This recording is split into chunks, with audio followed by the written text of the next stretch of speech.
Le nouveau film Mission, la Chine, la semaine qui a changé le monde, donne un aperçu du travail des journalistes qui ont accompagné le président Nixon lors de son voyage en Chine en 1972.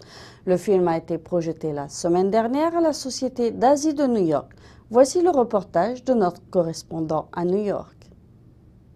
En 1972, le président américain Richard Nixon accomplissait un voyage qui allait permettre de normaliser les relations entre la Chine et les États-Unis. C'était le premier président américain à se rendre en Chine communiste. Ce voyage est le sujet d'un nouveau film.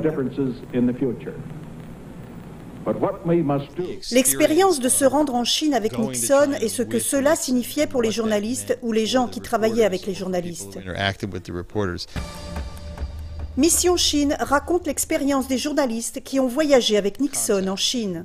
Mike Shinoy, l'auteur de ce film et membre de l'Institut États-Unis-Chine, explique comment ce voyage a pu rétablir les relations entre les États-Unis et la Chine continentale, suspendues depuis l'arrivée du communisme au pouvoir en 1949. Je n'arrive pas à me souvenir de la taille ni de l'importance du lieu. Je connais de nombreux endroits qui entretiennent toujours de mauvaises relations. Mais en Chine, les circonstances étaient nombreuses. Et là où d'autres initiatives avaient échoué, il a suffi d'une visite présidentielle pour ouvrir la porte. Le film a été projeté à la Société d'Asie de New York le 31 janvier. Après la séance, certains de ceux qui avaient accompagné Nixon en 1972 ont partagé leurs impressions sur la Chine de l'époque.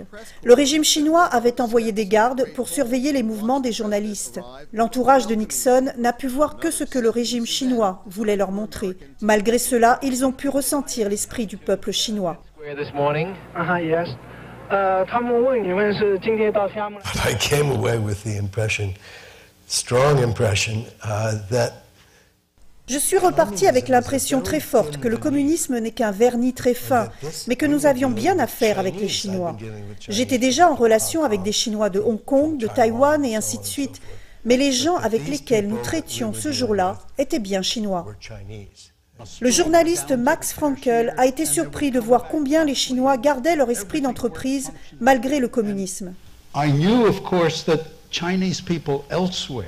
Et je savais que les Chinois à l'étranger, aux États-Unis, mais aussi en Indonésie et dans toute l'Asie, lorsqu'on leur laisse l'esprit d'entreprise, ont beaucoup de créativité et une éthique du travail que je n'avais jamais vue en Union soviétique.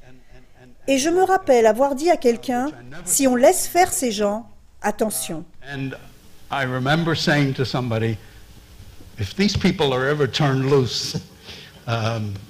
watch out.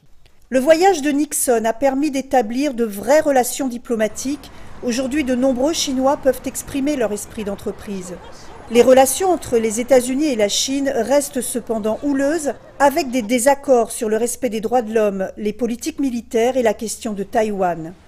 Le film porte un regard sur une époque remplie d'incertitudes et éclaire sur les efforts des États-Unis d'ouvrir ce qui était alors une des sociétés les plus fermées du monde.